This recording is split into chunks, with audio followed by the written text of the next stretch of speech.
부실 시공 관련해서 말씀드리겠습니다. LH가 발주한 91개 아파트 단지 중 16.5%에 이르는 15개 아파트 단지에서 철근 누락이 발견된 것에 대해 국민의 우려가 커지고 있습니다. 이미 입주한 많은 주민들이 계속 살아도 되는지 불안해하고 있고, 아직 입주하지 않는 주민들은 계약 포기까지 고민하고 있다고 합니다. 더욱이 파주 운정 3지구 공공임대 아파트 단지에서는 LH가 철근 누락을 발견하고도 주민들에게 알리지 않고 보강공사를 도색 작업을 하는 것처럼 속인 일까지 드러났습니다. LH가 전면적인 사죄와 사태 수습을 약속했지만 이런 식이라면 자정 능력이 있을 것이라고 기대하기 어렵습니다. 부실의 규모와 도덕적 해이의 정도를 볼 때 이번 사태는 LH만이 아니라 우리나라 주택 건설 정책의 구조적인 측면을 들여다봐야 할 사안이라고 판단됩니다. 어제 대통령께서도 건설 산업의 이권 카르텔을 강도 높게 비판하셨는데, 다른 것도 아니고 국민의 안전을 위태롭게 만드는 문제라는 점에서 국민적 분노가 크다는 데 방점이 있습니다.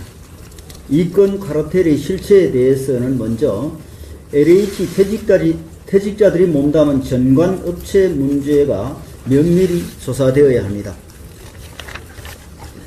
LH 퇴직자가 설계 감리 업체에 취업하고 이 전관업체들이 LH로부터 수주를 받아 설계 오류, 부실 시공, 부실 감독이 발생한 과정은 이권 카르텔의 전형이라 할 만합니다.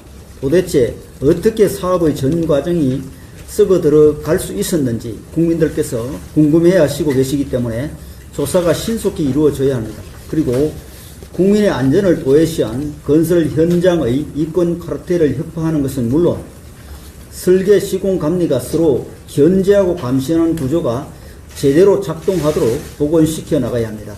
더욱이 LH 전 현직 직원들의 땅 투기가 일어난 지 얼마 되지 않아 아파트 철근 누락 사태까지 터진 것을 보면 문재인 정부의 주택건설 사업 관리 정책에 심각한 결함이 있었음을 추정해보지 않을 수 없습니다. 필요하다면 지난 정부의 국토교통부는 물론이고 대통령실의 정책 결정자에 대해서도 조사가 이루어져야 합니다. 사태를 미연에 방지하지 못한 것이 단순한 기강회의 때문인지 그 이상의 정책적 책임이 있었던 것은 아닌지를 밝히는 것은 지금 정부의 당연한 책임입니다.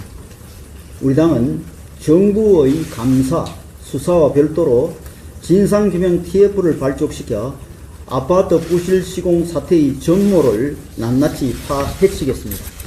정부와 여당은 이번 사태를 계기로 국민의 생명과 안전을 위협하는 건설 이권 카르텔을 송두리째 뿌리 뽑을 것임을 약속드립니다. 아울러 부실 공사 방지를 위한 건설산업기본법 개정안 등